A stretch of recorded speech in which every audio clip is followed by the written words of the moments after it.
did from 96 to 2003. That's the third strike. How much time did they issue? 25 to life. And they don't give you no good time, good behavior. Do 85% of whatever they gave. I break it like my life on the line. Jungle in these streets, take the beats on the line. Hustle to increase, put it all on the line. House to stars, family freedom, walking yards on the line. Every day I wake up like my life on the line. Jungle in these streets, take the beats on the line. What's good? What's good, y'all? What's happening with it? Once again, we back on the line. Oh, there he is. There he is. We back on the line. JJ Fomby and Junior. What's going on, Mr. Fine? What's up, Eastsider? Can't spell the West without the ES. What's going on? Oh, look here. I'm styling today. What's going on, squares everywhere? Oh, shit. Talk to me quick, but don't talk to me slick. What's the deal, baby? What we doing? Man, you know, we putting another one in the books, man. How you doing? I'm feeling real sun rockish today. That's what's going on today. I see. Yeah, man. That's a nice little woo wop you got on there. Well, I'm gonna go ahead and get loud with the people out there that's watching us today. We got a guest. If you have or have not seen our drop that was put out earlier today, some of you may know who he is, but I'll let his city mate go on and elaborate more on what we about to do. Oh yeah, we just about to holler at the homie shit. That's all. We're gonna talk to him. We're gonna talk about this and that. But we're gonna just have a regular conversation. Y'all just happen to have the preview to peek in and see what we talking about. That's all. You know, that's it. That's what we doing. Ain't doing no super magical tricks and shit. We just chopping it up with the homie, man. He parlay, come holler at us, man, and we appreciate him stopping in. He always pull up. This is it's a great thing, man, to have a real homeboy such as himself, man. A lot of people had that privy, but luckily and thank you to the good Lord, I've been blessed. So, before we get started, before we jump into what we're about to jump into, people out there that's listening and watching, again, we on all streaming sites: Apple Music, Pandora, Spotify. We on JJ Fomby YouTube channel. We got a Facebook YouTube channel. We got all this Twitch. We got everything out there. And once again, iHeartRadio as well. If we're not on there, let us know. We'll get on there. And that's just some of the outlets you can view us and listen to us at. Also, too, if you want to see us, we are now on Roku television. So without further ado, you know, let's bring in a special guest we got today, known as Crook's Corner. He has many hats. Welcome to the show, my man. What's going on with y'all? How y'all feeling today? Bless. Oh, we good, man. Pleasure to be here. Thank you for pulling up on us again, as you always do. Thank you, sir. Man, I appreciate it, man. You know what I'm saying? Fomby want me to come through, I'm gonna pull up, you know? That's just it. What's good with y'all though, man? How y'all feeling during this pandemic, man? Y'all good? We dealing with it. You know, we fight through it. Please. Mm-hmm. Dealing with it, baby. Staying prayed up and staying 6 feet away. As y'all can see today, right now. Yeah, I think we're in the guidelines of 6 feet away. If I'm not mistaken, we are 6 feet apart. Yeah, you know, you either 6 feet away or 6 feet deep, baby. You gotta stay 6 feet away. You know what I'm saying? Yeah, real. I'm gonna pass on the 6 feet deep right now. I'm gonna super pass.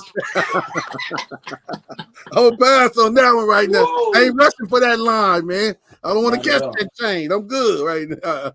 Good. So let's get straight to the jiggler. What we talking about, Crook? I want to ask a question, man. I'm gonna go straight in. Let's go, man. For the homies in the city, you know, all around the city of LBC. Yes, sir. Why did you change your name, and what is the meaning of your name, your artist name? Man, you know what? It's kind of like all rappers. We always have different alias names. You know what I'm saying? And you know, Crooked Eye. You know, it started off when I was a kid. I was Chili D.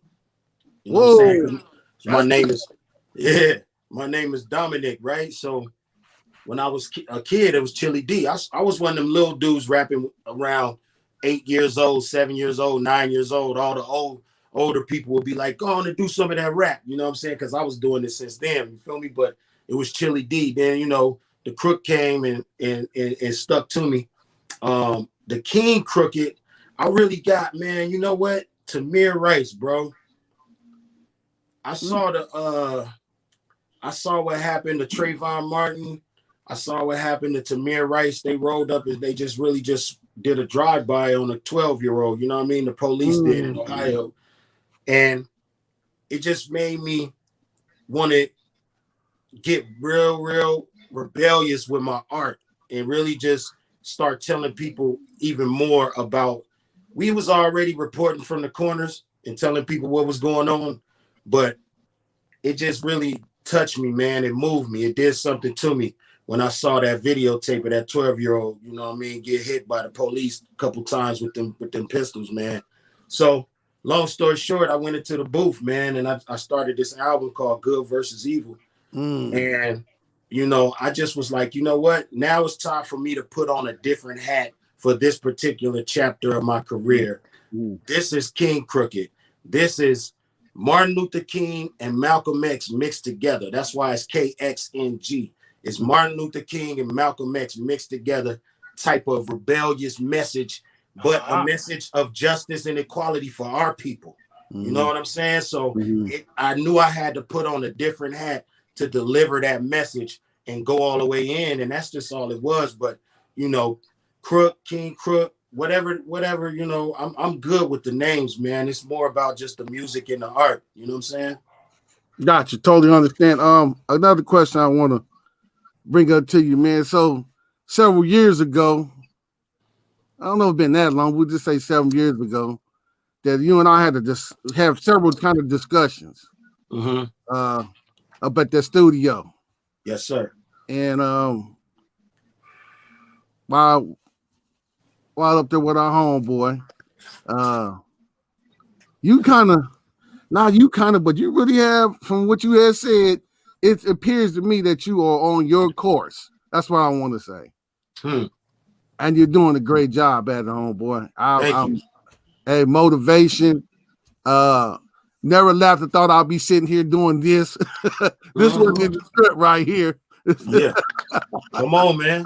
but since I done jumped in the whip in a high-speed chase right now, I'm doing what I do, man. So doing the best I can by being around you and our other homeboy, you know what I mean? That homeboy. The general. You know what I'm saying? Yes, sir. Yes, sir. And one more, but I like the way you have progressed. You know, the content that you put out, man. You got a cold grind habit, and then it's a great one, man. And sometimes people divert. I don't know all the things you'd have to deal with behind the scenes, but whatever it is, man, stay fighting, man, stay pushing, man. I'm with you. I ain't against you, man. And I'm tremendously happy to see what you have done for the time we had that conversation. That just wasn't a reckless ass conversation going on. Right. Yeah, so that's what I wanted to throw out on the table, man. I appreciate it, man. And I'm just happy to see you on your platform doing your thing. You know what I'm saying? You talked about what you was going to do, and that idea became a reality right now. You feel me? You brought it into the world. You know what I'm saying? Straight out the mind.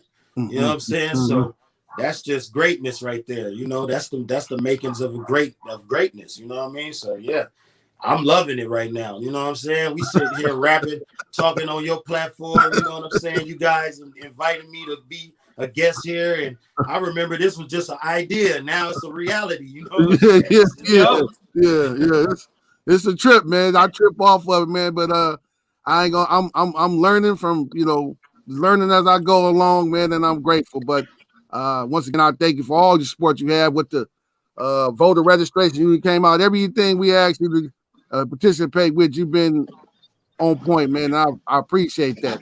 Man, yeah, that is true. You always show up, man. When he put out the phone call, you humble with it, like no problem, man. And you always come through and support. Like the video shoot, as he mentioned, the voter registration, and here now. So we appreciate that, man. Thank you for coming through and hanging out with us. Man, thanks for having me, dog. You know what I'm saying? When y'all doing something positive, and that's what we supposed to be here for, in my opinion. We here to help each other. We here to, create services for one another. And, I just try to match the energy, man. When somebody's showing me love, I try to show them right back. You know what I mean? Gotcha. Well understood. And we're here for you, man. Just not to be saying it on, this platform. All you gotta do is bang that line. We pull up, dog. Wherever we at, we can make it fast enough. We gonna pull up. Man, if it ain't the that's both beautiful. of us, it's one of us, but we're gonna pull up. Man, Hey, Crook, I got a question for you, homie. Yes, sir. You have your hands in a lot of stuff, man. As far as you good with active in your community, you promoting your business, your line, and you got a lot of musical projects coming out. So let us know, and the people out there that's watching and listening, what you have on the table that you're working on, and it's about to come to us as a public. Man, I do features. I do a lot of features, man. So at any given moment, there's a feature out there. I probably did 100 features last year, working with 100 different independent artists. So there's probably like hundreds of songs out right now, just from last year. And this year, I'm on pace to kind of beat that because I've been doing a lot of independent things. You know what I mean? And with artists that's making a big splash as well. I did something with Russ. He's in the billions of streams. He got an EP called Chunk, you know what I mean? Y'all can check out the joint we got. It's called Syndrome. What is that shit? Oh man, I forgot the name of the damn song. That's how much I work. Yeah, I believe you. Yeah, not for real, not for play, but for real. You do work for like real. you got a catalog. Man, that list is super long, but yeah, so you can check that out. You can check out the joints that I did with Eminem on I Will, and the I Will on Music to Be Murdered By. You know what I'm saying? That just went platinum. Oh nice, man, nice. It's so much, man. The Rush joint is called Stockholm Syndrome. That's what it's called. Woo. It's called Stockholm Syndrome, man. It's a real dope. A medical term. It really, man, I'll be working so much. It's just crazy, man, because right now I'm actually working on an album. I'm knee deep in the most important album of my career right now. You know what I'm saying?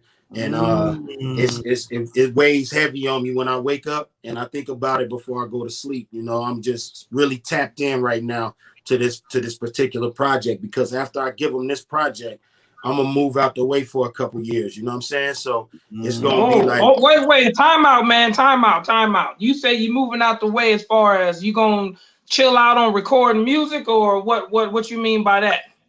Yeah, I'm down to do a couple features here and there, or maybe rap with my little bros, the Horseshoe Gang. If Slaughterhouse want to come back to the table, that's cool too. But as far as Crooked solo, after this album, I'm moving out the way for a couple years. They're not gonna get another solo album from me. And then after this album, I'm thinking that the next album I do will be my last album, and I'm gonna retire. Woo. So, wow. This album is very important. On to the me right line, here. you hear this. You hear this somewhere else, baby. This on the line. So it's about to be the end of your career. You're gonna retire and go out on top. So I'm gonna just go ahead and put it out there. If anybody need a feature and want to holler at Crook before he hang up his microphone, where could they reach you? That's question number one. And number two, what inks you in like, yeah, I'll work with that dude, or I'll jump on that? Because I know you ain't gonna say yeah to everybody. Righteous. Yeah. Yeah, bro. They can hit me on Twitter. You know what I'm saying? Really, I get a lot of DMs on Instagram, but I'm at King Crooked on Instagram. I'm at Crooked in Triago on Twitter. I'm on Facebook at King Crooked. My booking email is in the bio of all my social platforms. So if you come anywhere on my social media, you could just look at my booking email on the in the bio, and hit that email up, and either I personally will get back with you, or somebody will reach back out to you, and we can make it happen. You know what I'm saying? We can make it happen. Yeah, man. And what was your second question, bro? The second question is, once you get these emails and people reach out to you, it's like you looking over the app. How do you pass or go forward on who you gonna work with, or what song? What's the the thing you do to say, okay, I'm gonna work with this person? Is it the beat?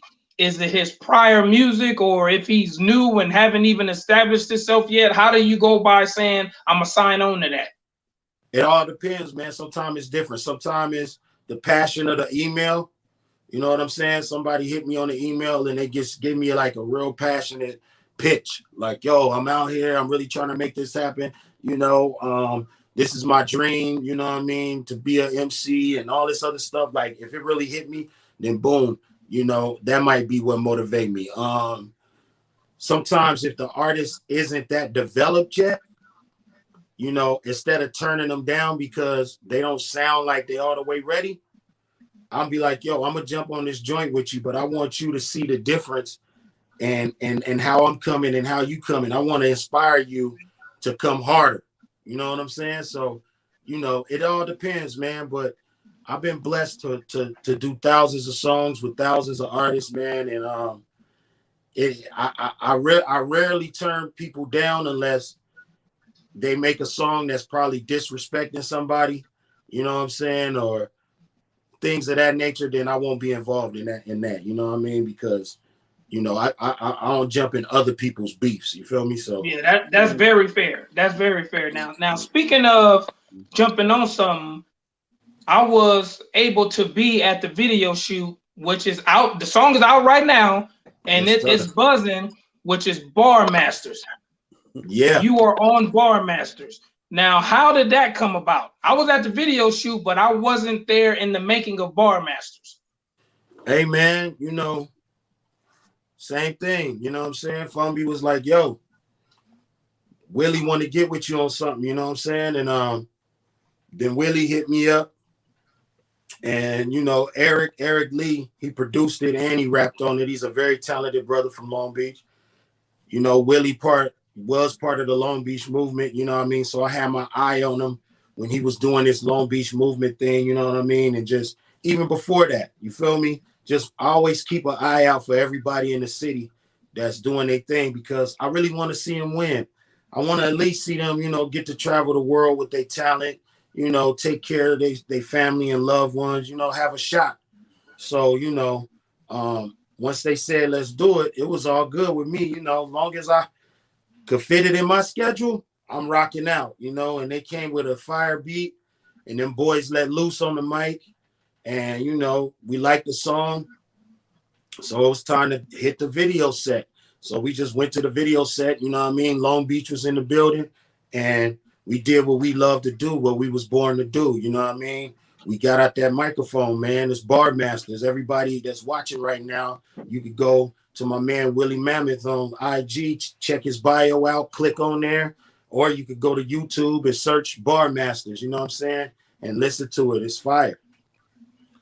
Yes, sir. Now, real quick, people out there who may or may not know, this man here, Mr. JJ Fomby, he's the cook to all this. He put all this together to bring these gentlemen together to make that fire song. So, you know, thank you, Fomby, for putting that together for, you know, us fans of all three rappers, man. Thank you very much. Control, do we have any snippets of the video with Crook on there? Or do we have anything to show the viewers?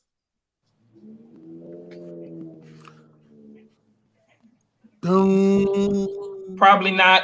Well, I guess you got to do your homework and go in and type it in. But yeah, man, that song right there is it's nice, man. Very well put together. The song is on all platforms, all digital streaming platforms. We have it. It's out. You can go check it out. You can go to Willie World YouTube page, Willie World with the Poppy S World, and go check it out. And for the audio, all the audio listeners, they're on all digital platforms for Amazon Music, iTunes, Spotify, Pandora. It's on all streaming sites. You will hear the song, but you can go to YouTube also and watch it and listen to it. Absolutely. That was my era. Crook. Also, you have a lot of I'm noticing you have a lot of your merch on, man. You want to talk about the merch you got on? You got the beanie, you got the shirt on, you got something in the background, COB. You know, you want to tell us about that, man?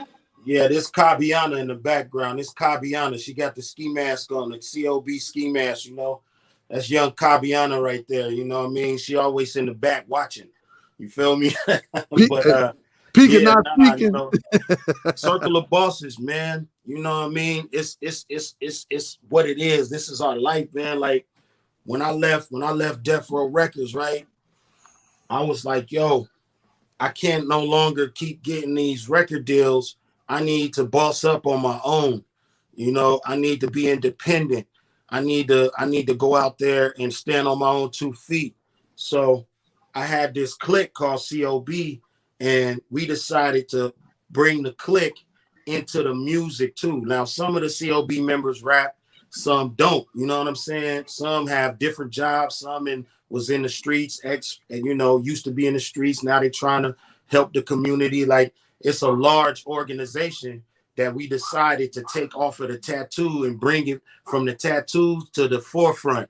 So now we just all like-minded individuals who want to see each other win. It's not one leader, it's not one person in charge. It's a whole circle, and we all sit at the round table and try to figure out how can we help each other elevate in life. You know what I'm saying? So we decided to bring that into the industry, and it was just something that was behind the scenes, but we decided to bring it into the industry. And I gotta rock with my brand, man. Like, if I could wear Nike and Puma and Polo every day, and I could rock, you know what I'm saying, Gucci and Louis I could damn sure rock my own brand. You know what I'm saying? I could damn sure, advertise for my own brand, a brand that's gonna bring back money and opportunities to my people that I love. You feel me? So I just decided, yo, man, let's do it. Now, there was a time when I had Circle of Bosses, the clothing line. This was like in probably 08, you know what I'm saying? Around that time, 09. But I learned a valuable lesson, man. So I folded up shop. I learned a 6-figure lesson. You know what I mean? In other words, it didn't work. You feel me? But we don't fail. We learn. You feel me? So I learned a valuable lesson. I folded up shop for a minute, got back on my music grind, and now I'm rebuilding and reintroducing COB to the people, and people are loving it, man. I got the orders going out crazy. You could go to every link in my bio, and you could go and get either a coffee mug, a flag, a blanket. You can go get that from the Unlimited shop, or you can click on the other link and get the exclusive stuff like this, the ski masks, the snapbacks, you know what I mean, the bandanas. And it's just a good thing. We just pushing our movement, man, and it's just a movement of like-minded people trying to elevate each other in life. COB, a circle of bosses. That's what it is. So yeah, that's what's up, man. So Crook, I got a question next. Here we go. Last time you've been to the city, you see the nature of the city of Long Beach, California. Shit. Yesterday, it's a lot of things changing. You feel me? I see like new buildings popping up where they didn't used to be. I see new businesses. I see some gentrification. It really hurts my heart to go down King. It hurts my heart that the VIP is not exactly what it was growing up. You know what I'm saying? Like, I see good. I see things that I'm a little disappointed in, but it's the city. It's the city. What can I say? It's beautiful. Well, I agree with all what you said above, but there's another thing that I don't know if you want to get into it, but I'm gonna bring it up to you.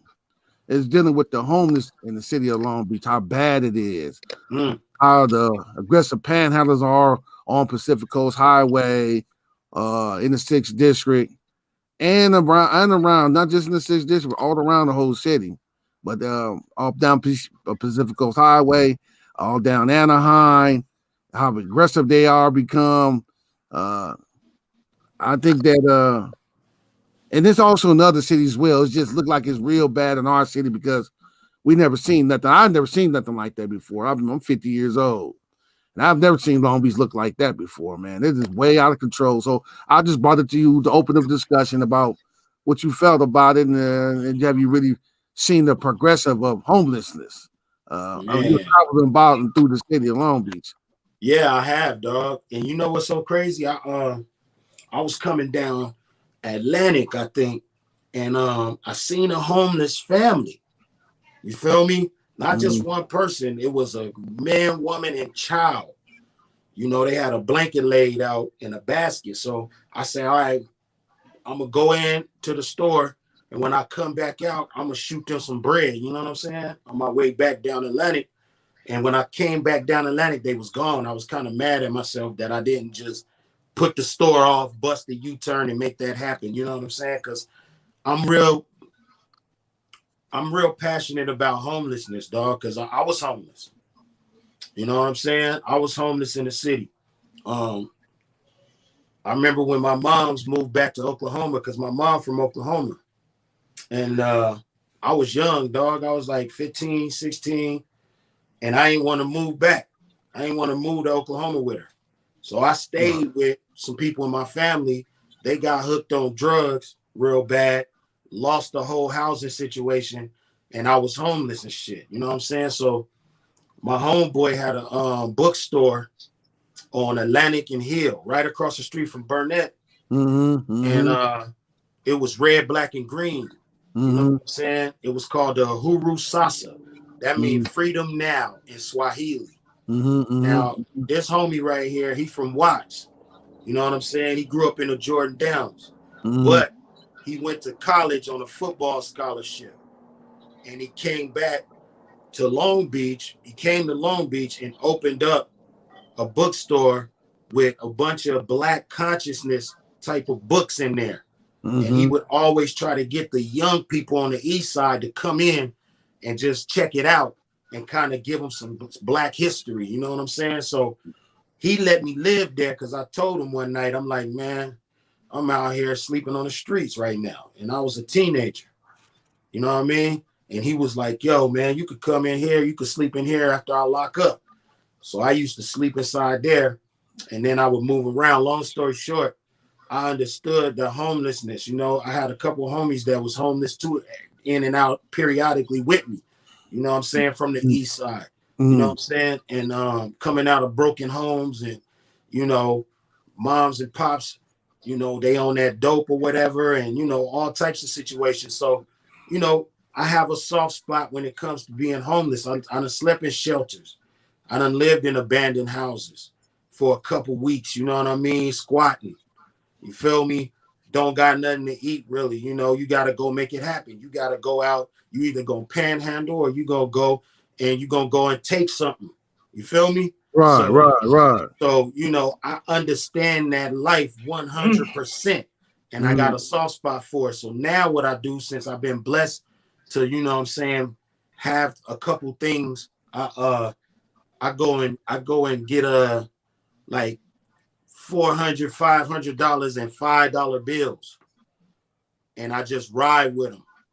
And when I see people on the side of the road with cardboards, I just hand it out. You feel me? Until I run out. You know what I'm saying? But I really think that somebody need to do something as far as, I know we could only do so much. You know, if that's affecting Long Beach like that, I can only imagine in the pandemic, people losing their jobs. Like people think that everybody homeless is on crack. Everybody homeless is on drugs. That's not the truth. For real. Families out there, man. They, you know, the working man is one step away, one paycheck away from being homeless sometimes, you know, and, you know, it's not like that. There's a lot of people out there who just don't have nowhere to go.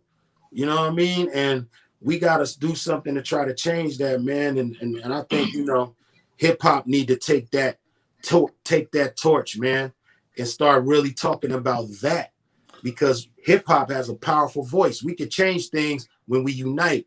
I would love to see that, especially in our city, man, because, dog, I just hate to see it, man. A kid, bro, a little kid homeless.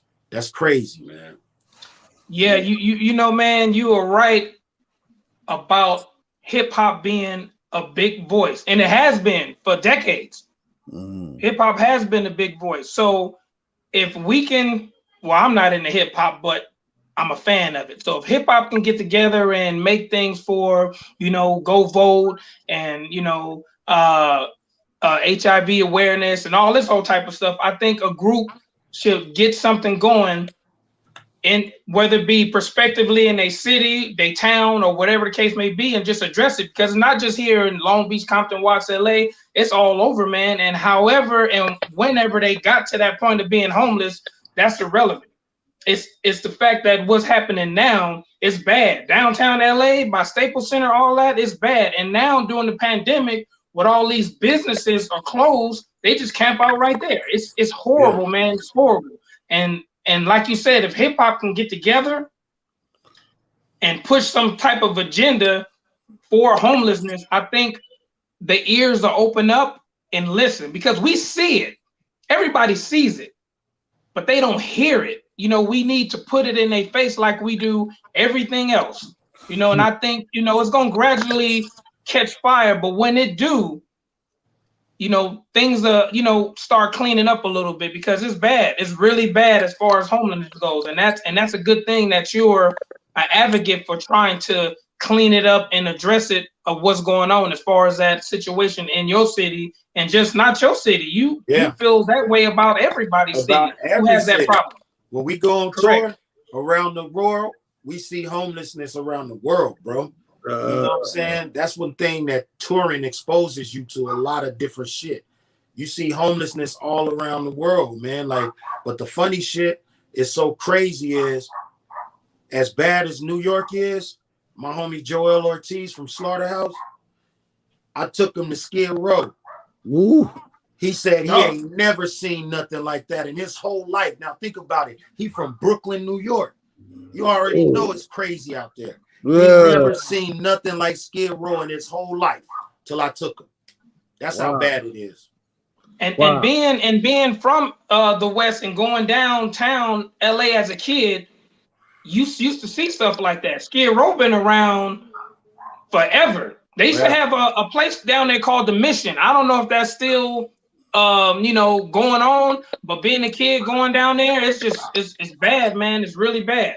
Yeah, so we need to use our voice for many issues, and I think that's one of them. You know what I'm saying? Yes, I agree. Gotcha. Well, you know, you have blessed us twice, 2-3 times, a lady of coming on our show, coming down to voter registration and video shoots and all that stuff. And if there's anything we can do, if you ever go that route to put something together, me and Fomby is on board. Well, you know, I'm sure he's on board. I'm on board to do anything, with our platform we got to address that situation, you know. Yeah, let's think about it, man. Let's put our minds together. Maybe we could go give out some, T-shirts and some food or something somewhere. I'm with it. Yeah, we can make some noise with that, man. We can make some real noise with that. Hey, look, let me get off the kumbaya stuff right quick. I get off some grimy ass shit right now. Man, look. I remember one day we was somewhere, Crooked and I and several other our homeboys, and the square ass dude walks up and asks Crook, young dude, young dude. I don't think he meant no harm. But you remember that dude when me and the homie was standing up and he asked to battle you? Yep, I remember that. You know what I'm saying? That was funny, bro. He wanted to battle. He like, man, let me battle you. He said a rap that wasn't really worth me jumping off the porch, really, you know? Man. But it was just like the audacity. I seen how you was looking at him. You was looking at him like, is you crazy?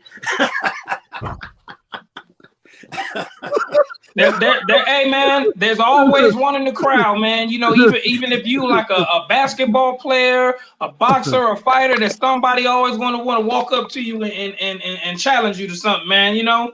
Yeah, man.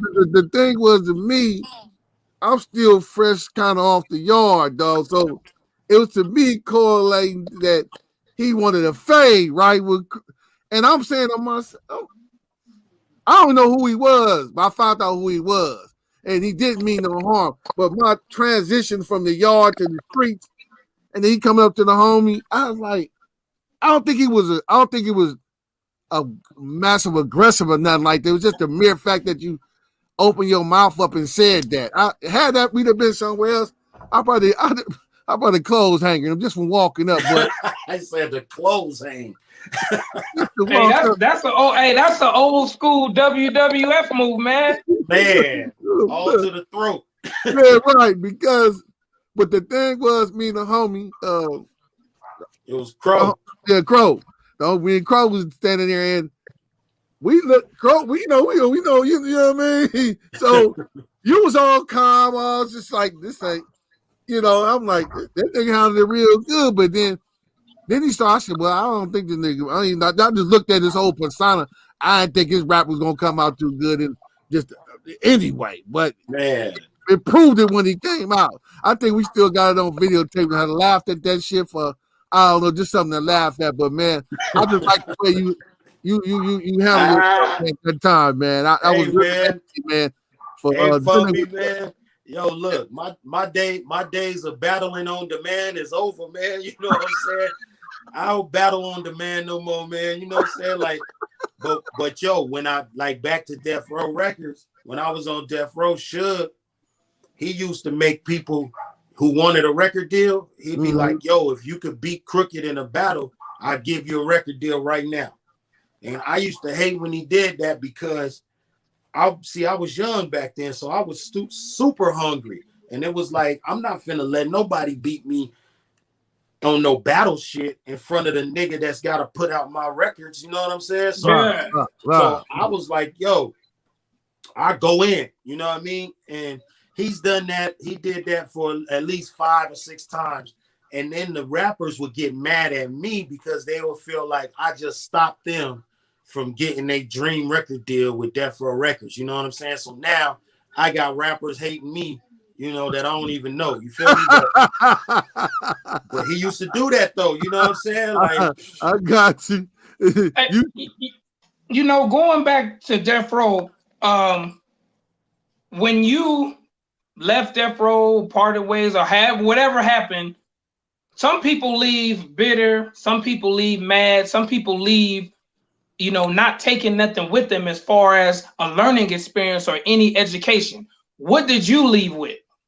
I left with a lot of education, my brother. You said that the right way. I left with extensive knowledge of how the game works. It was boot camp, you know what I'm saying? And Suge allowed me to sit in some meetings when he was with some of the biggest execs in the game, and I was a fly on the wall. I got to soak it up and look, oh, okay, this is how they do this. This is why this is happening. Things of that nature.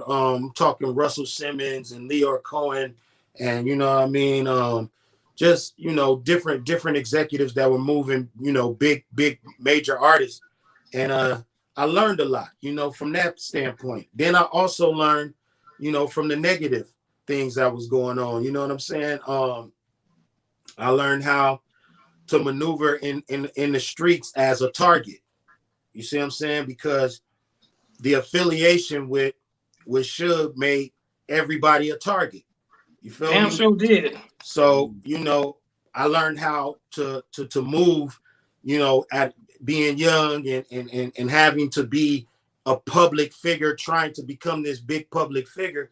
You can't really hide out when you got shows, you got public appearances to make, you got all these things. So, and being a target at the same time, like the Death Row chain was a trophy for different hoods, different hoods that were going against Suge in his camp.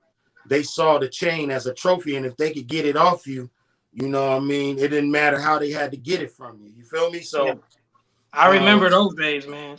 Yeah, man, it was really the wild, wild west on that side of the coin.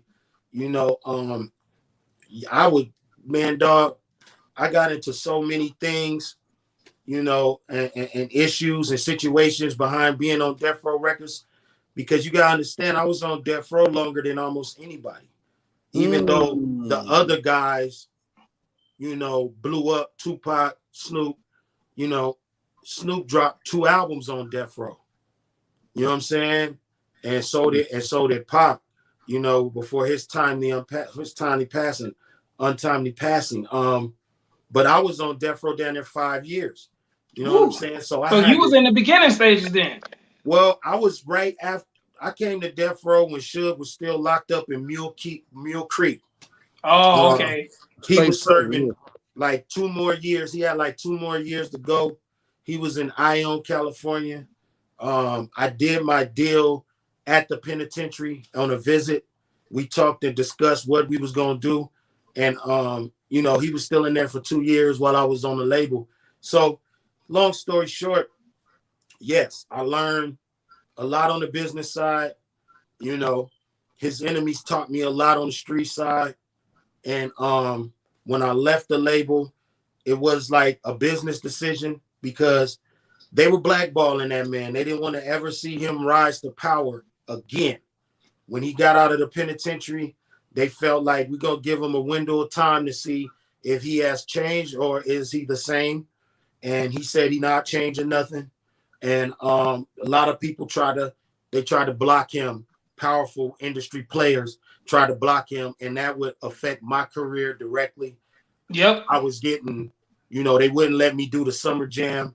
You know what I'm saying? Because I was on death row. I had a joint out with Ashanti called the Baby Remix. It was the #1 joint on 106 in Park. It was a hit record. It was a remix to a phenomenally big hit record, and we did the video and all that. So, you know, Murder Inc. would say, "Hey, Crook, we want you to come perform with us at the summer jam," and then they'd be like, "Nah, Crook can't perform. He on death row. We don't want no problems." So a lot of stuff trickled down and hurt my career being on death row. And I said, "Hey, man, I just gotta bounce." And when I bounced, you know, it wasn't the best. Me and Suge wasn't seeing super eye to eye. You know what I'm saying? It wasn't the best relationship at that point. But after a little while, I decided, let me pull back up on Suge and let's sit down like men and let's talk about, you know, hey, man, this is a business decision for my career, for me to take care of my family. You know, and we came to we came to common ground, and then we took it to higher ground.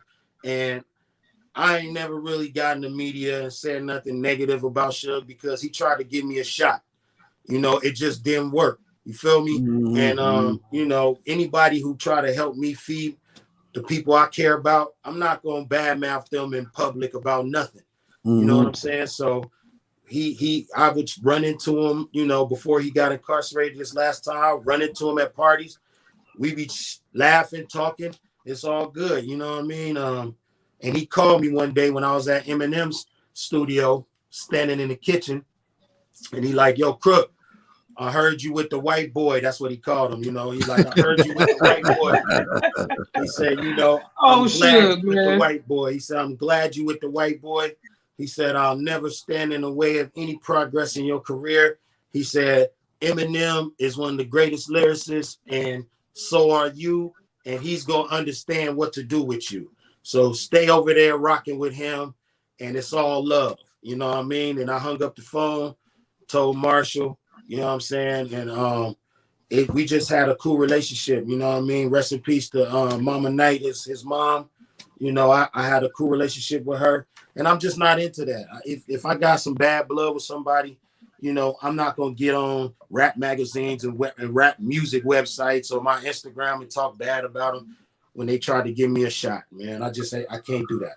Well, so you didn't been to that San Vicente office plenty times, huh?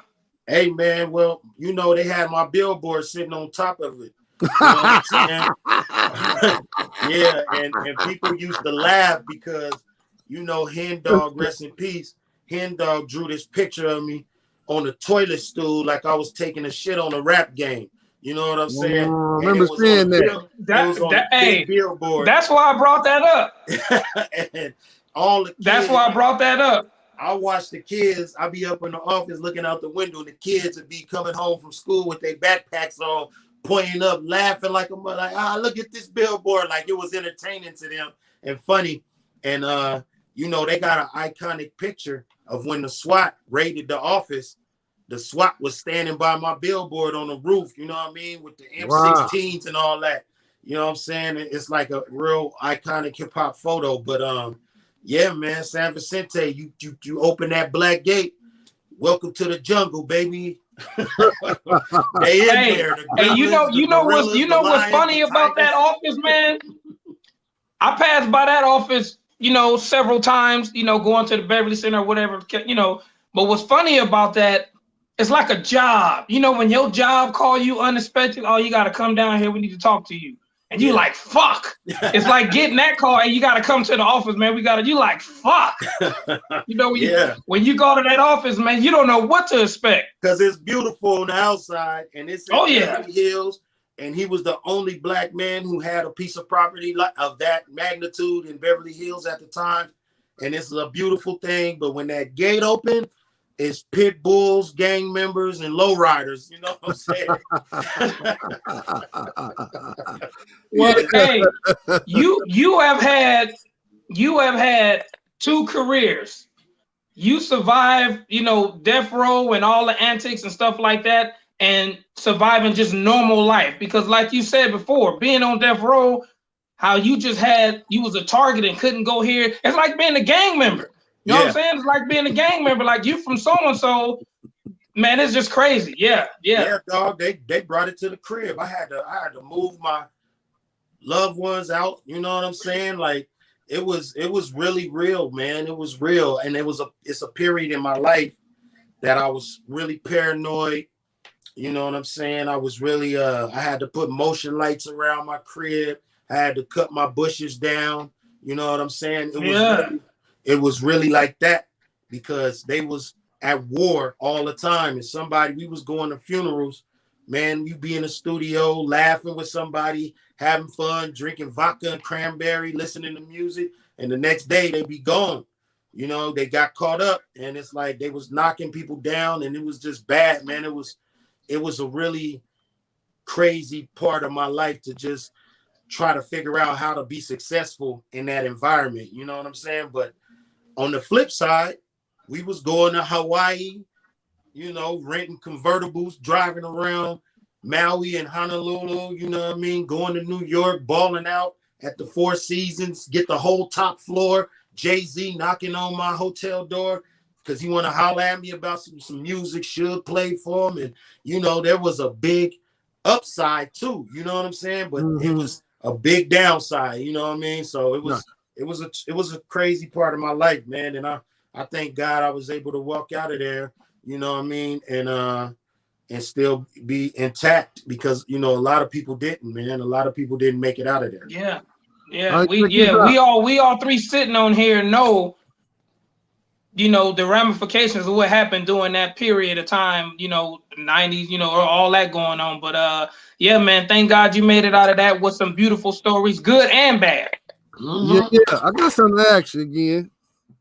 Let's talk about that compilation.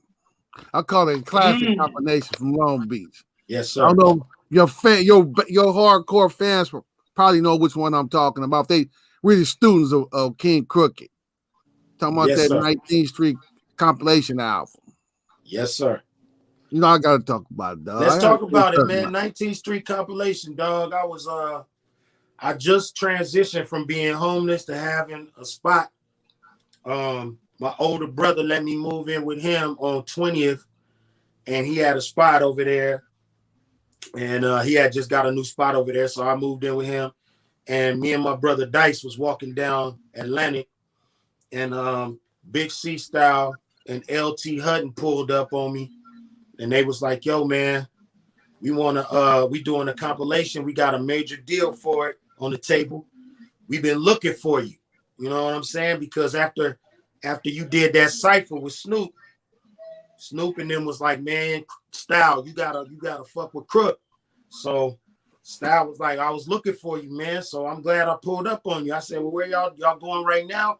I was on my way. I was walking over there to B-Tip and Fudge Loke and Keith Clizark. I was walking to their little studio setup that they had. They was working on some stuff for Warren G. So I was trying to get in wherever I could fit in. So I was on my way over there on King, but I was on Atlantic about to go down Hill, and then boom, Style picked me up and he was like, "Man, just get in the car because we wrapping it up." They had the compilation was 90% done. So when I got to Soundcastle Studio, dude, I was like, "All right, how many songs can I be on?" He was like, "As many as you want." I rapped on 10 songs, you know what I'm saying? And next thing you know, Snoop is in there, and Snoop, he making people get out the booth. You know what I mean? It's 20, 30 rappers in there from the city, standing around in the control room, outside shooting hoop, up on the upstairs shooting pool. You know what I'm saying? It's a real Long Beach function, and it's all the Long Beach artists that's young. We all young and hungry, and they waiting their turn to get on the mic. And if they don't spit that fire, Snoop just be like, "Hey man, you got to come out the booth, homie, little homie. That ain't it." You know what I'm saying? So I was like, "Nah, that ain't gonna happen to me," cause you know what I'm saying. So I go in there and I'm just chewing and chopping up everything.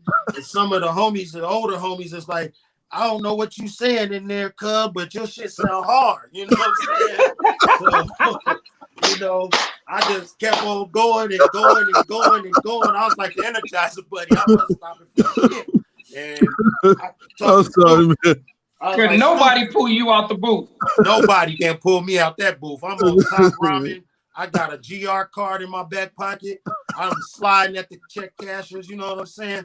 I'm not finna go out like that. So I'm going hard. Hey, the struggle is real. Oh, the struggle was so real, bro. It was just real. So, you know, me and Dice, we switching outfits. You know what I'm saying? One day I got on this outfit. Wednesday he got on the outfit. You know what I'm saying? We was poor.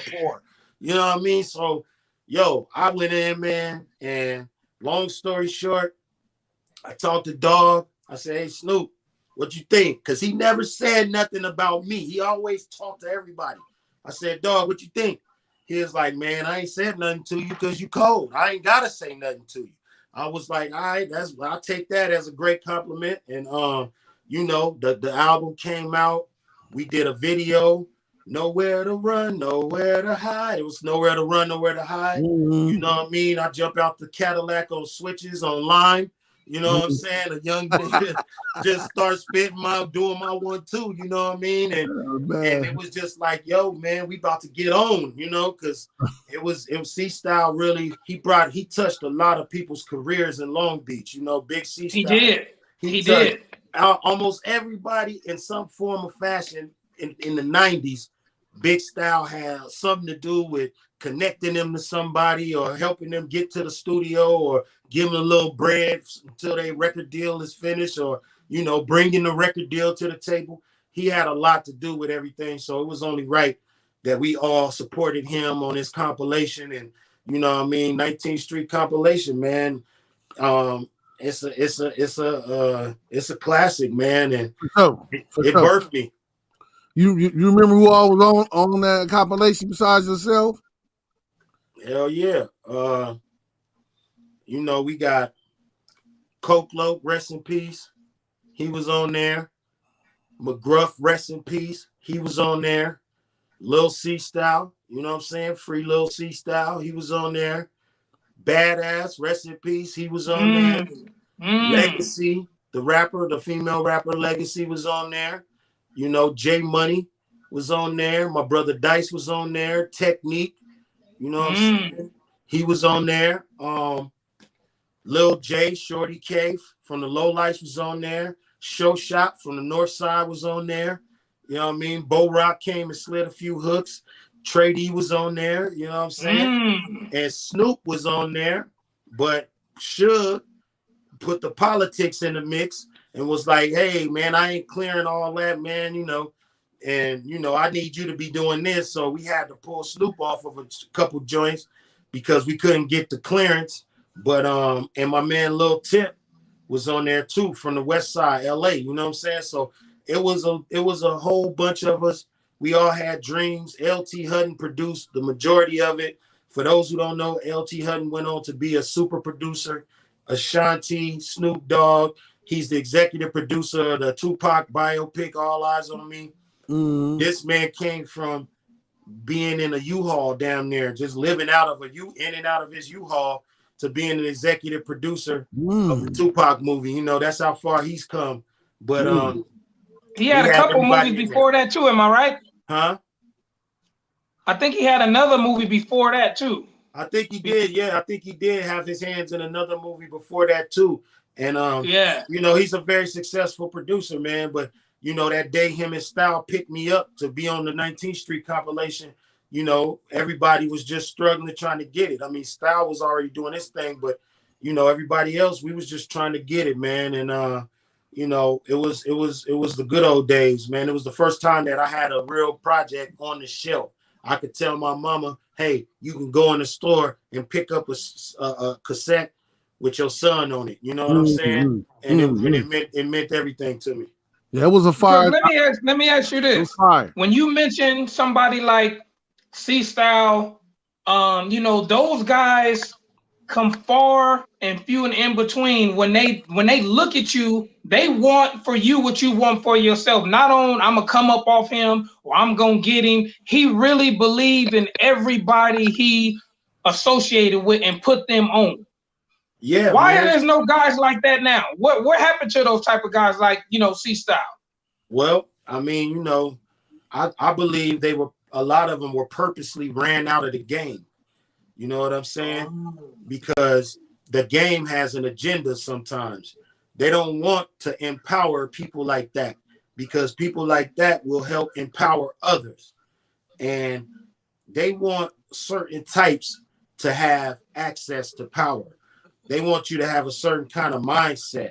You know, a dude with the street mentality and that's going to look out for his community, that's a threat to them. You know what I'm saying? Because it's only so many chairs in them offices, and they don't want Big C Style to fill all them chairs up with people that's just like him, you know, or that come from where he come from and think how he think, you know, because then we gonna own this culture like we really should.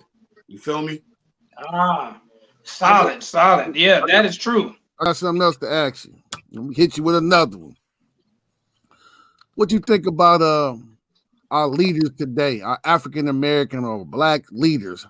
We did a show, I don't know, a week or two ago, whatever, about how does some of our past Black leaders get in position? Yeah. You know, now that you done got older and you done been through the things you done been through and got older, which means you matured. Your mindset is matured of a grown man. Have you ever thought about how did our past Black leaders or how they get in position? Who assigned them? Yeah, you ever had that thought in your mind? Yeah, bro. Fomby, really, dog. Like, I feel like when it came to Martin Luther King and Malcolm X and Marcus Garvey, you know what I'm saying, and Kwame Ture, Stokely Carmichael, you know what I mean, Huey P. Newton, Eldridge Cleaver, all of the real revolutionaries from the past, I feel like they had an advantage of they could organize people a lot more because all of our people were kind of doing bad. It was a big majority of our people was doing bad. And when people are all doing bad, they are trying to get out of that situation. It's easier for them to be on the same page because we all trying to escape something, you know, together. Now you got, you know, Black people, we spending $1.4 trillion, you know, in America. We there's money in the Black community, you know what I'm saying? And with that money, some people is like, nah, I don't want to be fighting for what's right. I want to be quiet, enjoy my money, you know, and I'm gonna stay out the way. So it's kind of harder for these new leaders to organize, you know, the Black folks to do everything like how Martin Luther King could get you to boycott the bus system. It would be very hard for Black people to organize and boycott something in 2021, you know what I'm saying, and all be on the same page. Because when we wanted to boycott Gucci, you know, we still has all these other Black celebrities wearing Gucci. I ain't boycotting no Gucci. I don't care if they did say some racist stuff. I don't care. I'm putting this Gucci on. So it's very hard for the new leaders to organize. And some of the new leaders is watered down. So they're not even going to fight for it in the real trenches like the past. You know what I'm saying? But the way my test of a leader in the Black community, if he talking about reparations, he's solid with me. If he's scared to mention reparations, then I don't even function with him. You know what I'm saying? Or her. Because truth be told, we went through civil rights Now it's about silver rights, the coin. We need the coin. We need economic inclusion now. We need to be able to get those loans that they give other people to start businesses. We need to be able to get those properties that they selling other people and they telling us, get out of here. You know what I'm saying? Like, we need economic inclusion so we can really build a better foundation for our people. So they owe us flat out. You know what I'm saying? Our ancestors put the work in. Yeah, run that reparations. Our ancestors put the work in to make this one of the most richest countries in the world. You know what I'm saying? Free labor. Just imagine if you could get 200 years of free labor from somebody. You ain't got to pay them a dime. How rich you gonna be? You know what I'm saying? So generational wealth that's transferring down to these people. So my thing is, when I walk into a winery and they got a restaurant in there and they say we've been around for 150 years, that just lets me know this is slave money that built this piece of property that I'm at right here. You know what I'm saying? And y'all still benefiting when I pull out this money and give it to you. You benefiting today from slavery. So don't tell me to drop the slavery talk. That happened in the past when we still have people benefiting to this day from it. We need to benefit from the work our ancestors did. So my thing is, reparations. If y'all not talking about that, I'm not trying to hear you as a black leader, because it starts with the dollar. We need them dollars. Speak on it. They getting the old money and the new money. Yeah, they gonna try to give us Harriet Tubman on a $20 bill. That's a distraction. You see what I'm saying? Because that ain't gonna change nothing. That's not, half of the black people ain't gonna even be able to have $20 in their pocket. We don't want to, if you really want to be down with what Harriet Tubman was about, she was about fighting oppression and freeing people. So free us out of these financial handcuffs you got us in. Give us our reparations, and we'll be about our business. You know what I'm saying? That's how I feel. Speak on it. Well worded. Okay, now let me ask you this. What do you think about if now they got to come up with a system? Because now it's more of black people wising up, and we have bigger families now. We have bigger generational families now. So now they thinking, okay, well, it's too much money going out. It's too much of this. So they got to build a system. So what would you think about them wiping, debt clean, credit cards, just starting out fresh and giving every person a new lease on life as far as their name? Because nobody cares who you are. Your name is what's important. When you go to the loan office, when you go try to get a house, when you go try to get a car, they don't give a damn what you look like. When they type in your name and your information, that's all that matters to them, for them to say, yes, we can help you. No, we ain't fucking with you. So how do you feel about, the system just wiping the slates clean? I mean, debt, criminal background, and just giving every person a fresh start on life, because that's really what holding people back is not their name or what they look like. It's what that's attached to they person, they social security number, their name, and their birthday. That's what's hurting us, as when we go to apply for these loans and homes and cars and all that. What do you think how that will work? I think that could be one phase of it. I'll be down for that. I'll be down for that to be one phase of it. You know what I'm saying? Wipe everything clean. Are y'all gonna give us an 800 credit score when you wipe it clean? You know what I'm saying? Because no credit sometimes is just as bad as bad credit. You know what I'm saying? So that is true. We want to be able to have access. Look, man, I walked into a bank, Bank of America, and I tried to get a loan for my business.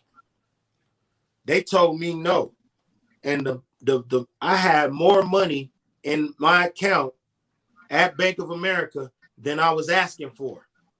You know what I'm saying? And they looked at me and they said no. You feel me? Now, my white homeboy, you know what I mean, from COB, he did the same thing and he got told yes. So my thing is, even if they start us over, there's still going to be people in positions of power with a mindset that's racist or prejudice or whatever you want to call it. And they're going to try to exercise their little power that day. and be like, yeah, I turned that black bastard down. You know what I'm saying? Even though he had all his shit right. You know what I'm saying? So that's why I say we need some form of financial reparations, because, and I don't care what we do with it. You know, I hear people saying, man, if you give people money, they're going to go crazy, or they're going to just waste it, or they're going to blow it. Look at the lottery ticket winners. They get millions of dollars, then they be crackheads in the next 6 months. My whole thing is my ancestors bled, they got raped, they got killed, they got hung, they got tortured, they got overworked. It don't matter what I do with my reparations. That ain't up to you. You know what I'm saying? If I want to blow it, that's what I'm doing. But you need to pay what you owe our community so we can get ahead. And if the smart ones do the smart thing, great. But yeah, dog, because think about it. You say the name thing, and then it made me instantly think about this documentary I watched called Freakonomics. In this documentary, it's a white executive produced documentary. They did a study on a lot of different things. One of the studies they did was when a person has a black name, they 3 times more likely to get turned down for jobs and loans. Just when they read Lakeisha on a piece of paper, throw it in the trash, no job. See what I'm saying? So they got. I heard that as well. Absolutely. They have too much power to block. We have to, and it ain't all white people, you know, it's just the ones that are in the position of power and they want to use that power to harm us. We need something to defend ourselves with against that type of behavior. Gatekeepers. You know what I'm saying? Scorekeepers. They need to, yeah. Okay. I got something. I got a resolution to that. Let's defend ourselves again. What do you feel about this? To defend ourselves against that, we have to put our own people in those positions. And how we do that is sending them to school. Look, I know you great in all that sports. I know you great in all that, but we have to put you in positions in office, because that's what they do. They put their kids in those positions. Look, you're going to be our future to let everybody else in. We have to start teaching our youth, or everybody coming up under us. We have to look. I know it's a lot of pressure. I know you're not trying to do this, but you have to get in that door to leave it open for everybody else. If you got to go to school, if we got to put you to school, we'll get you in. Then the next person come under you. That way you can be behind the desk where you can approve loans. You can be behind the desk where you can approve sales and do all this. Because if we just keep being on the other side of the counter, we ain't gonna get nowhere. You're absolutely right about that. Right. I'm a firm believer in what you're talking about, because at the end of the day, we got to do for self. You know what I'm saying? Yes. But I mean, and I'm big on that. Like sometimes people on the internet, when we talk about reparations, they think we asking for a free handout. It's not free. It's owed money. But we're also big advocates of being able to do for self. So I am really, really in agreement with you on that. Putting people in place that understand where you coming from, your struggles, the things that are your obstacles, and saying, okay, this person got his credit cleaned up. This person is, you know, got a little money saved up or whatever. I'm going to give this person a chance and give them a loan and, you know, change their life, you know, for the better. So, yeah, we got to put our people through school. You know, everybody don't got to be rappers and basketball players. You see what I'm saying? But and the thing is, even if you want to be a rapper, I know a lot of rappers who have college degrees. So they could still go and sit behind that desk and be one of these people that you're speaking about. We need that. I mean, education. Correct. Education is something that I think is financial education is very important to our community, man, because they're not teaching us how to be, you know, circle of bosses. They're not teaching us how to be bosses. They're teaching us how to be workers. You know what I'm saying? So we got to understand that it's in their game plan to teach us how to be workers. We need a financial education. We need to learn at a young age how to build our credit. We need to learn at a young age the importance of saving money, the importance of investing money. We need to teach our young people the stocks and, you know, real estate and things of that. You know, these are the things are our responsibilities. You know, we need to teach that.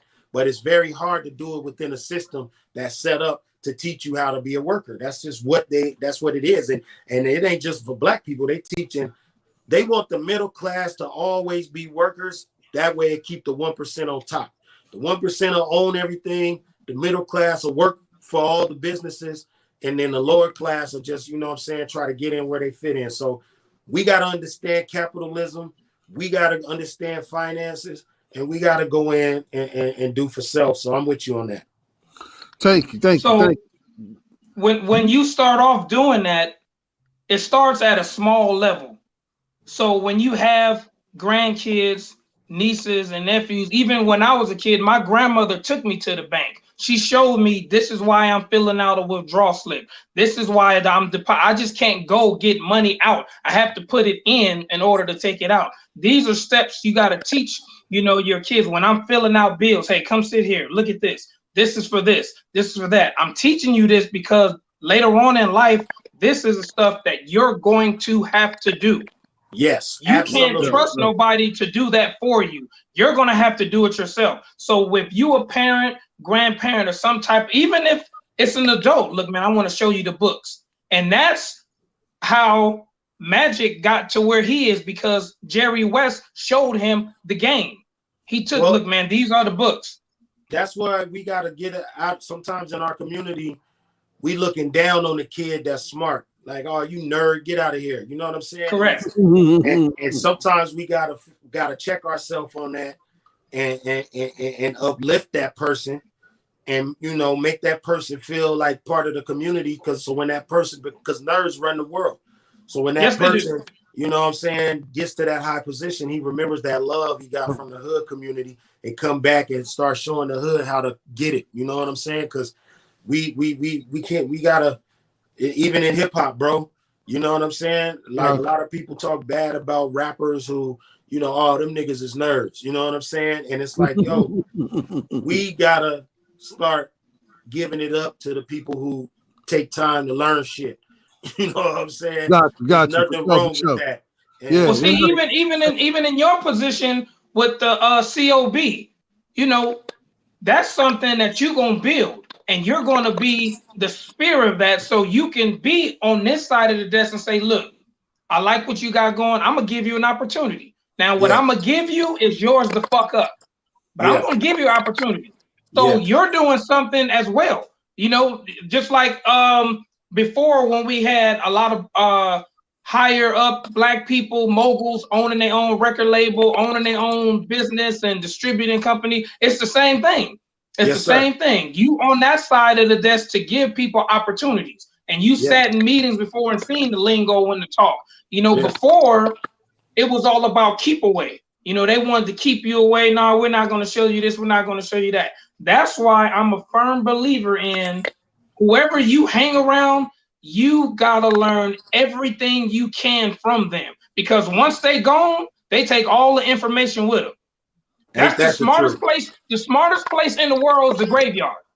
Yeah. That's the smartest place in the world is the graveyard. Because those are people who didn't get to, share their information. Just think, if Pac was still alive and Biggie was all the information these people left with, you got to learn the information why you with people now. Because when they leave, they taking it with them. You can't get it. So if you hanging around somebody who knows how to work computers, who knows how to do this, who knows the books, you got to learn it. You got to learn it because when they go, they take it with them. They taking it with them, man. For sure. Listen here, gentlemen. A few questions, and we're going to have to wrap this up because we got another live show after this. Crook, anytime you welcome on the line, you know what I mean? I don't have to say that. But anytime you want to, you're welcome. Thank you. But these are a few things I don't need to tap on right quick. What's the best junior high school in Long Beach or high school did you attend and when you was going to school? The best school to me in Long Beach is Poly High. You know what I'm saying? But I'm a you know what I'm saying? Listen, man, I dropped out of school. Oh, it is a good school. Probably, I know, but I dropped out of school real early, man, and it ain't something that I'm proud of. You know what I'm saying? I dropped out real early because we was just, you know, my pops had left. My pops was in the Navy. That's how he met my mom. He was stationed in Long Beach. You know what I'm saying? Oh, okay. And Okay. you know, when he left mom's holding the bag. You feel me? And my mother was a singer. She sung with the Gap Band and all kind of stuff. You know what I mean? She wrote songs and stuff, but she had all these kids. There's 7 of us. You know what I'm saying? And she was left with the bag, and we just went down, down, down, down, down, down. And we were so poor. I was unable to work. I wasn't the legal age to even get a job. So I dropped out of school and I just started trying to get money on the streets with niggas that was older than me who was dropped out too. You know what I'm saying? Okay. So, you know, but being that I dropped out, you know, I always knew the importance of information and knowledge.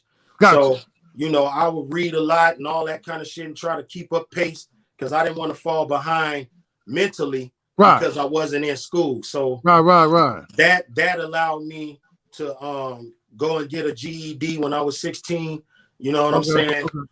And get my general education. And it was crazy, dog, because they was like, all right, they gave me an assessment test. And when I took the assessment test to see, all right, how many classes you gonna need for this GED, they like, nigga, you ready. Go ahead and take the test. So I took the test, passed the test that day.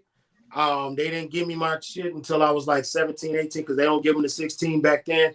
And I got my GED. So then I said, okay, I want to go to engineering school. So I wanted to learn how to be a sound engineer so I could lay my own vocals and do all that. You know what I'm saying? And, you know, that lasted for a second, but I had my first kid when I was 16. So anyway, you know, I'm real big on education. Even as somebody who dropped out, I regretted that move because, you know, I believe education is what our community really needs to go forward. You know what I'm saying? And I missed out on a lot of stuff. Like when the homies is talking about, you know, they school days, I can't jump in them conversations. You know what I'm saying? Okay, I got you. At the same time, picture a dropout coming back to schools and being a guest speaker. I've spoken at schools all across the map. You know what I'm saying? Talking to kids about music and the arts and the things like that. I just did one in Crenshaw before it got closed because of the virus. In Nips Hood, you know what I'm saying? A charter school over there. They got a music program. I come in, speak to the kids about music, speak to them about the history of hip hop and things of that nature. So yeah, man, I'm really, really an advocate of education. I just think that it's very important. And but at the same time, you know, Poly brings out the NFL players, you know what I'm saying? Like it's just what it is. Yeah. You're right. I got love for Jordan, you know, I got love for all that, but man, I gotta go with Poly to answer your question. Okay, yeah, because I'm a Bruin, man. I did want to go to Poly, but I didn't have to go to Wilson. I had a great time at Long Beach Wilson. Shout out to all the Bruins, man. And I I got to the Long Beach Bruins. What's the deal? But the Jackrabbits are my friends and loved ones as well. I thought I was about to start clowning, you know. But anyway, check this out. I know we running. This is something that we didn't even speak on. This some fat boy shit right here. And in the east side, what is your best place to eat at, dog? It used to be P&G's. You know what I'm saying? It was P&G's. Now me and Nate, dog, rest in peace to my brother Nate. Me and Nate, dog, used to meet up there when they had that Eminem's by the bowling alley on Carson. You know it's called us something else. Now me, one of our homies, we eat up there. It wasn't when I was gone, but I came back. It's a soul food restaurant now. It's a soul food restaurant. We used to eat in there, you know what I'm saying, all the time. And then they opened up the Roscoe's downtown. That was the old Grand Central Station, Jets, and all that. Yeah. But you know me, bro. I go on the pier, man. That's where I like to go. I like to go to Parker Lighthouse. You know what I'm saying? Oh, yeah. You know what I mean? Because I could come out with a cigar and sit on the pier look at the Queen Mary, smoke, and just really just take it all in. Like, hey, man, we came from the bottom of the bottom. Now we eating great dinners at the lighthouse. We smoking on, Cuban cigars on the pier. And it makes me so grateful. I like to stay in the spirit of gratitude. Right, right. And I saw the video you did with at the liquor store, and I also want to make a comment about the life of the bandana and RoboCop. I had to say those things. Junior was talking. I had to do his thing, but I just wanted to drop all them out. We are paying attention. Check that out, man. Y'all checking the life of the bandana. That was done well. That was well done. Thank you. Also, y'all need to check out that True Lives story with you, Trady, and BG Brico. That was another good project y'all did. Thank you. Anything you want to say about your future album, the Horseshoe Gang? Anything before you get out of here? Yeah, man. Horseshoe Gang, man. They've been grinding a long time. I hope everybody can check them out. They deserve everything, man. They in an environment now where super lyricists don't always get their props, they flowers. It's a real trap heavy era we in right now, and that's fine. Everybody feed your families, but don't forget about the lyricists. You know what I'm saying? And Horseshoe Gang, they on point. So, they got a mixtape called Made in 6 Hours. You could go to my YouTube channel, Crooks Corner YouTube, subscribe while you're there. It's a new channel. I had an old channel, it got taken down. But if you go to Crooks Corner YouTube, you can subscribe there and listen to the Horseshoe Gang Made in 6 Hours mixtape. 6 hours, they made a whole mixtape. 6 hours, you know what I'm saying? Wow. And they just doing their thing, man. And we got the Family Business album that I'm holding on to. It's a very classic album. It's produced by a Grammy-nominated producer and rapper, Royce the 5'9". He produced 99% of the album. Eminem gave us a joint on the album. We gonna let that one fly in a minute, you know what I'm saying? And like I said, I'm working presently on, what I believe is the most important album of my whole life.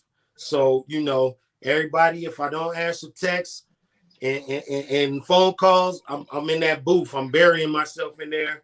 My goal is to make about 60, 70 songs and pick the best ones to go on the album. You know what I'm saying? And to really, really leave a mark this time. But yeah, y'all can follow me on Twitter at Crooked Intriago.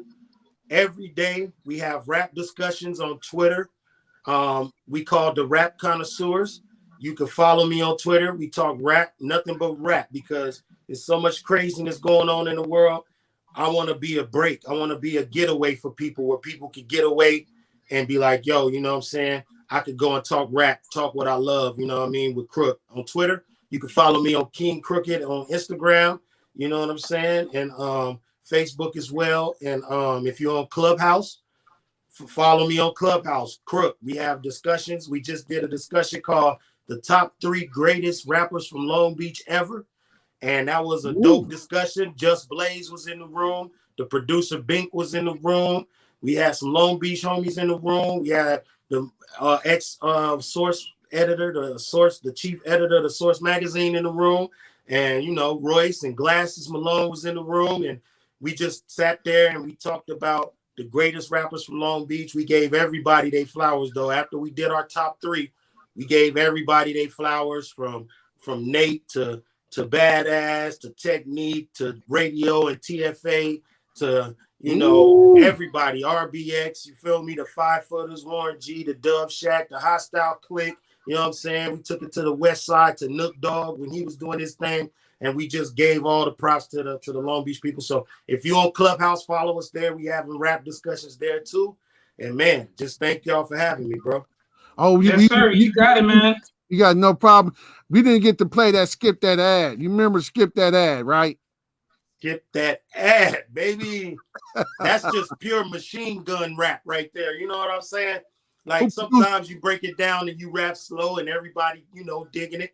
And sometimes you got to take it to the machine gun level, because not everybody can do that. You feel me? So we showing the world that Long Beach got spitters. Long Beach got lyricists. Long Beach is not behind when it comes to the art of rapping. You know what I'm saying? We right Almost there with everybody else. So if you go and listen to Skip This Ad, that's what that's about. It's produced by Eminem. It's a whole lot of COB going on in the video, and the homies was there. It was a beautiful thing, man. Yeah, y'all check that out. We got some more stuff. I got a new one nobody don't know about. This the first time I'm ever talking about this. It's called Numerica. And the song is about constructing a brand new America that we all want to live in. You know what I'm saying?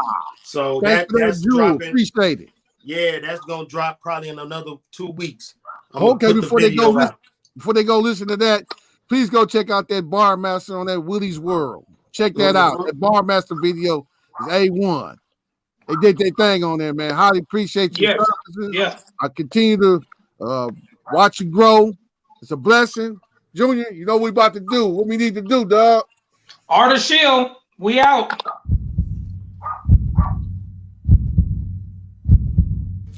Introduce a little anarchy.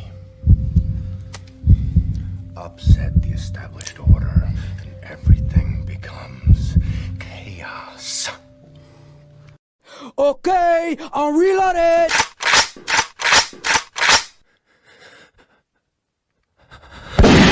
Johnson, that's MJ. Hit her box in my Jordans, that's MJ. Moonwalking in the pussy, that's MJ. She in love with a renegade, that's MJ. You ain't fucking like we always do about this time. You merely adopted the dark. This flow is ridiculous. Lyrical murderer, blame rock him. I'm a sniper shooting my way into your lane top 10. Pistol at your head if I ain't next to Eminem. So dope, it's a problem. We got a problem here? We got a problem there? 24/7. Yo, what's up? This King Crook, and right now you're listening to Crook's Corner. Every day, on the line. Every day, on the line. Every day, on the soapbox. Every day, on the line. I remember every day, on the line. Every day, on the line.